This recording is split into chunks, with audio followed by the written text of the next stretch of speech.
दोस्तों को जय हिंद जय भारत। मैं राम नरेश त्यागी, उपदेश टाइम न्यूज़ से ब्यूरो चीफ कौशाम्बी।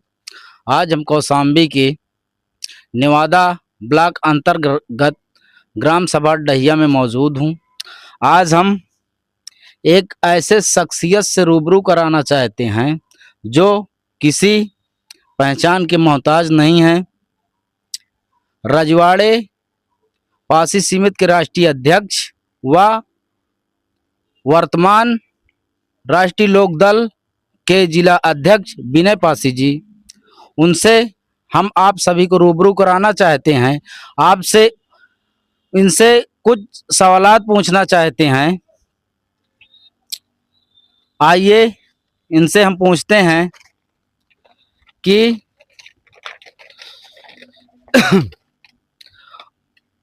क्या नाम है आपका? मेरा नाम विनय पासी है। मैं राष्ट्रीय लोकदल कौशाम्बी जिला अध्यक्ष और रजवाड़े पासी समिति का राष्ट्रीय अध्यक्ष। ये संस्था मेरी स्वयं की है जी। हम आपसे ये पूछना चाहते हैं कि कौशाम्बी में जो सांसद हैं पुष्पेंद्र सरोज जी, आपके विचारधारा में कैसे हैं? परिपक्व नेता हैं कि नहीं? सबसे पहले तो मैं आपको पत्रकार महोदय धन्यवाद देना चाहूँगा। और जो आपने सवाल किया है कि पुष्पेंद्र सरोज जी एक परिपक्व नेता हैं या नहीं, तो मैं इस पर आपको कहना चाहूँगा कि उन्होंने समाज के बीच में कभी कार्य नहीं किया है। अभी उनकी 20-25 साल उम्र है। उनके पिताजी ने उनको इंग्लैंड में पढ़ाया। वहाँ से जब ये यहाँ पर आए तो डायरेक्ट उनको चुनाव लड़ाया लोकसभा का, और जनता के बीच में जाके गुहार लगाया, क्योंकि भाई उनके पिताजी एक मंत्री थे। तो जनता ने उनकी कही बातों को पूरी ताकत के साथ समर्थन दिया और उनको आज वर्तमान सांसद बनाए हैं। लड़का सही भी है, अच्छा है, कुशल है। बाकी सामाजिक अनुभव के बारे में मैं ज़्यादा कुछ नहीं कहना चाहूँगा, लेकिन समाज में यदि जो मेहनत आदमी करता है तो वो खुद ही जानता है कि समाज में कितना मेहनत किया जाता है, और समाज में जो उतार चढ़ाव आते हैं वो एक सामाजिक कार्यकर्ता बहुत अच्छी तरीके से जानता है जी।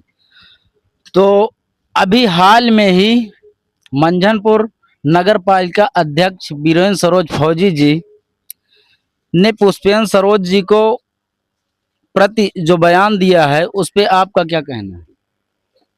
भाई देखिए, नगर पालिका अध्यक्ष वीरेंद्र फौजी जी ने जो बयान दिया है वो ईर्ष्यावश दिया है या कोई और मामला है। अब भाई 2027 का चुनाव आ रहा है।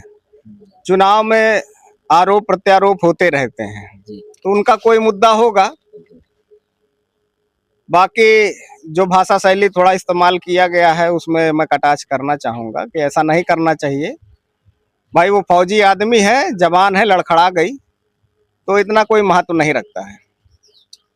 और अध्यक्ष महोदय, आपसे ये पूछना चाहते हैं कि पूर्व मंत्री वर्तमान विधायक मंझनपुर इंद्रजीत सरोज जी लोकसभा चुनाव में ये कहे थे कि हमारे लड़के को विधायकी का सांसदी जिता दो, हम चुनाव विधायकी का नहीं लड़ेंगे। इस पे आपका क्या कहना है?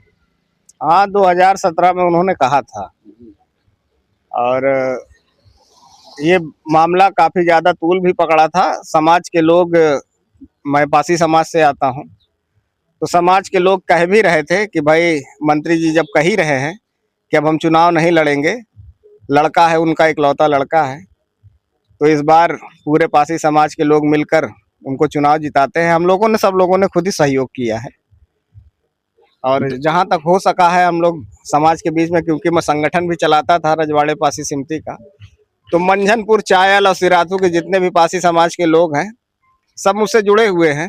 और कोई भी चुनाव आता है तो हमारे पास आते हैं, अपनी बात रखते हैं, पूछते भी हैं, तो बताया जाता है। नौजवान युवा था, ये हुआ का समर्थन दिया जाए, भाई अब उनके पिताजी चुनाव नहीं लड़ेंगे। तो इस बात पे लोगों ने बढ़ चढ़कर हिस्सेदारी अपनाई और पुष्पेंद्र सरोज जी को सांसद बनाने का काम किया। देखिए, चुनाव हारने का उनका कारण ऊट पटांग बयान देना।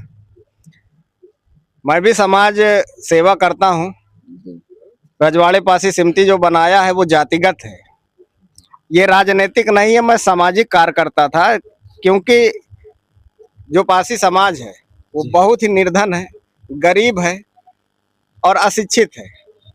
तो उन लोगों में एक नई चेतना भरने का मैं काम करता था, ना कि उनको ये करता था, उनके अंदर कट्टरता भरता था कि आप दूसरे समाज से खिलाफत करें। उनको शिक्षा के बारे में अग्रसर करता था कि शिक्षा को अपनाएं, आगे बढ़े, इतिहास को पढ़ें। और माननीय इंद्रजीत सरोज जी ने जब चुनाव वो हारे थे, तो उन्होंने लोध बिरादरी के ऊपर बयान दिया था। और जैसा कि नगर पालिका अध्यक्ष जी ने बयान दिया है, उसी प्रकार से वो भी बयान था। तो उन्होंने उसमें कहा था, लोध बिरादर के यहाँ जाओ, जहाँ भैंस बंधी हो, मक्खी भिनभिना रही हो, तो समझ लो वो लोध का घर है। तो ये सब देखिए गलत बयान है। अमीर गरीब सभी होते हैं। अब आप मंत्री बन गए हैं तो इसका मतलब ये नहीं कि आपके पास पूरा धन संपन्न हो गए हैं तो अगले के यहाँ मक्खिए ना बैठे। तो ऐसा संभव नहीं है। यही सब बयान के कारण उन्होंने शिकस्त खाया है। आपको क्या लगता है 2027 में इंद्रजीत सरोज जी दोबारा विधायक बन सकते हैं?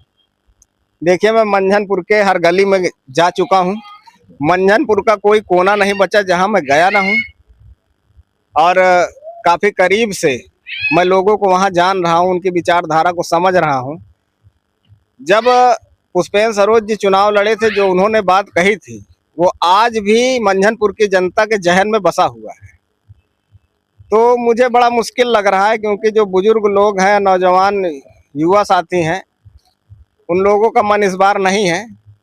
वो नए चेहरे की तलाश में है। कोई नवयुवा आएगा तो उनके ऊपर भी वो ये कार्ड खेलेंगे और मुझे लगता है कि चुनाव जिताकर उनको निकालेंगे। आप में और पुष्पेंद्र सरोज में आप क्या अंतर पाते हैं, या शिक्षा में, या पैसे में, या अनुभवी में? आप उनको उनसे कहाँ कम अपने आप को आंकते हैं? देखिए, पहला सवाल जो आपका है वो शिक्षा का है।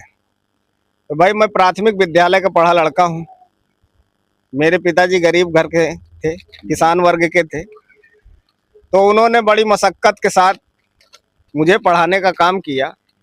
और प्राथमिक विद्यालय से ये है कि मैंने शिक्षा का साथ नहीं छोड़ा, शिक्षा की ओर पूरा ध्यान आकर्षित किए था। और आज मैं पेशे से अधिवक्ता हूँ। बस ये है कि भाई, जो फर्राटेदार इंग्लिश वो बोल लेंगे, वो फर्राटेदार इंग्लिश मैं नहीं बोल पाऊंगा। लेकिन इंग्लिश में जो मुझसे बात करेगा उनकी भाषा शैली को मैं समझ लूंगा। तो इसके ऊपर मुझे गर्व है। भाई, मैं हिंदुस्तानी हूँ, अपनी भाषा को समझता हूँ। इंग्लिश बोलना बहुत बड़ी बात नहीं है। कि हमारी भारत देश की पहचान थोड़ी ना है इंग्लिश, हिंदी है। और अगर दूसरी चीज, आपने एक और सवाल किया था, सामाजिक और राजनीतिक। देखिए, समाज के बीच में मुझे कम से कम 20 से 25 साल ज्यादा हो गए होंगे। पहले मैं संगठन के तौर पे काम करता था, फिर उसके बाद राजनीति में भी आया। तो जो मेरा अनुभव है, शायद अनुभव के मामले में पुष्पेंद्र सरोज जी मुझसे पीछे होंगे। बाकी पैसे में तो भाई वो कौशाम्बी के टॉप लेवल के नेता हैं, उनकी बराबरी नहीं कर पाएंगे। अच्छा, अगर आपको आपकी पार्टी राष्ट्रीय लोक दल मंझनपुर से प्रत्याशी घोषित करती है, यानी टिकट देती है, आपको चुनाव लड़ाती है, तो आप क्या करेंगे? किस उद्देश्य पे, किस टॉपिक पे आप चुनाव लड़ेंगे मंझनपुर में?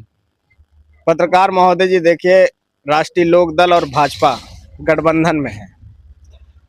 भाजपा जो चाहेगी और राष्ट्रीय लोक दल जो हाई कमांड हमको आदेश करेंगे, मैं उसी स्तर से काम करूंगा। यदि वो मुझे चुनाव मैदान में उतारने का काम करेंगे तो मैं बिल्कुल आऊँगा, चुनाव मैदान में लड़ने का काम करूँगा। फिलहाल जो हमारे समाज के हैं मंत्री जी, भाई वो हमारे आदरणीय, हमारे समाज के हैं, मैं उनका विरोध नहीं करता। और ना मेरा विचार है उनके सामने आने का, बशर्ते जो पार्टी हाईकमान जो निर्णय लेगी, फिर उसी प्रकार से मुझे कार्य करना पड़ेगा।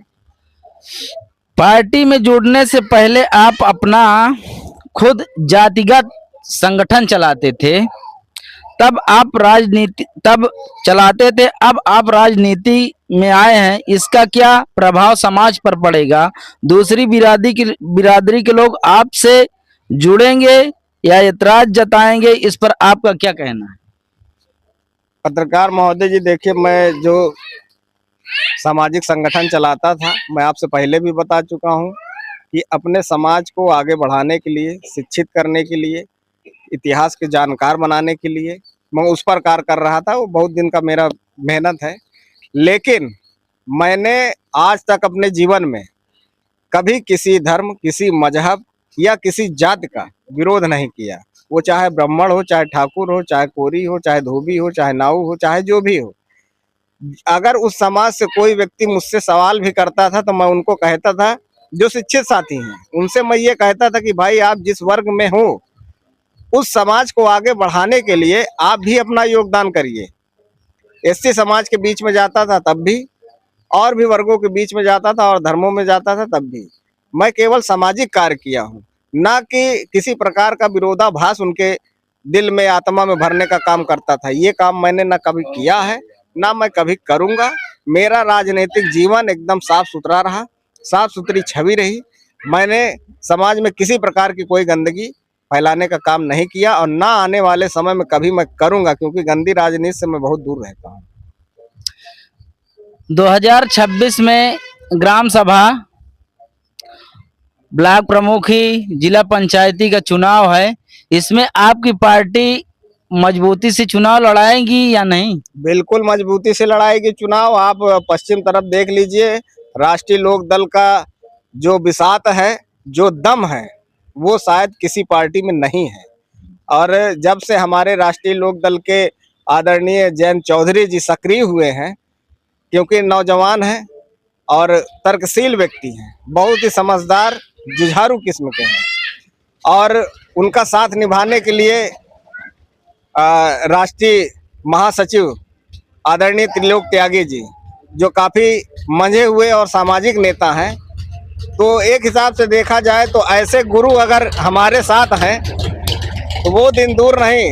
अब आप देखिएगा, कौशाम्बी में हमारे राष्ट्रीय लोक दल के कितने जिला पंचायत के और ग्राम प्रधान कितने चुनाव जीत कर निकल कर आते हैं। मैं उनको पूरी ताकत के साथ उनको जिताने का काम करूंगा और राष्ट्रीय लोक दल के झोली में डालने का काम करूंगा। ये बहुत बहुत करीबी है, आपको दिखाई देगा।